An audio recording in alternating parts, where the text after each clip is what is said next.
Every day, Sir Topham Hatt came to the station to catch his train.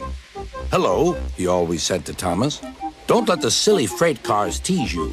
Remember, you have an important job as a special helper in the train yard."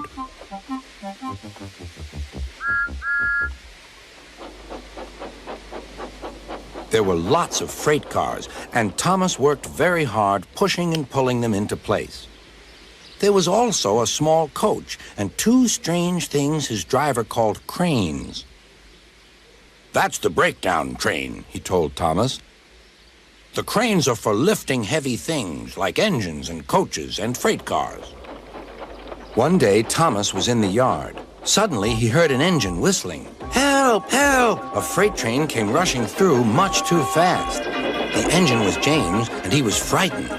His brake blocks were on fire. "They're pushing me! They're pushing me!" he panted. "On! On!" laughed the freight cars, still whistling, "Help! Help!" Poor James disappeared.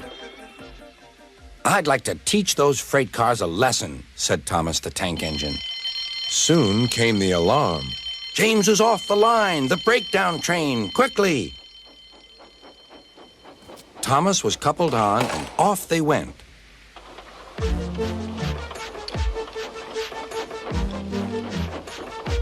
Thomas worked his hardest. "Hurry, hurry, hurry," he puffed. He wasn't pretending to be like Gordon. He really meant it. "Bother those freight cars and their tricks. I hope poor James isn't hurt."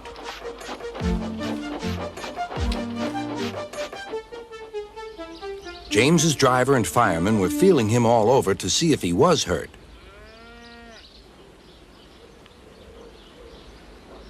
"Never mind, James," they said. "It was those silly freight cars and your old wooden brakes that caused the accident." Thomas pushed the breakdown train alongside. Then he pulled away the unhurt freight cars. "Oh dear, oh dear," they groaned. "Serves you right, serves you right," puffed Thomas. He was hard at work, puffing backwards and forwards all afternoon. "This'll teach you a lesson, this'll teach you a lesson," he told the freight cars. And they answered, "Yes, it will, yes, it will." They left the broken cars. Then, with two cranes, they put James back on the rails.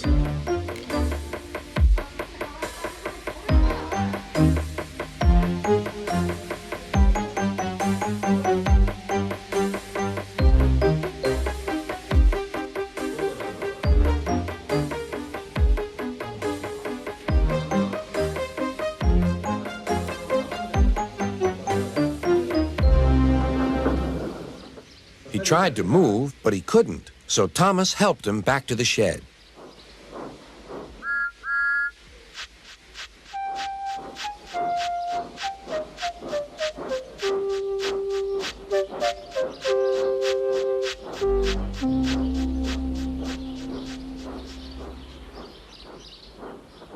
Sir Topham Hatt was waiting anxiously for them.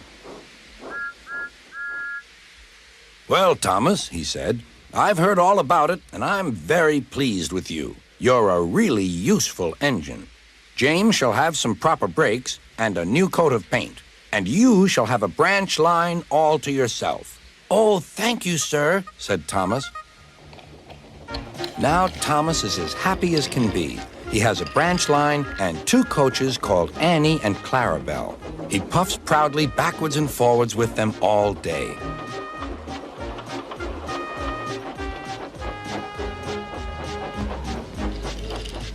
He is never lonely. Edward and Henry stop quite often and tell him the news.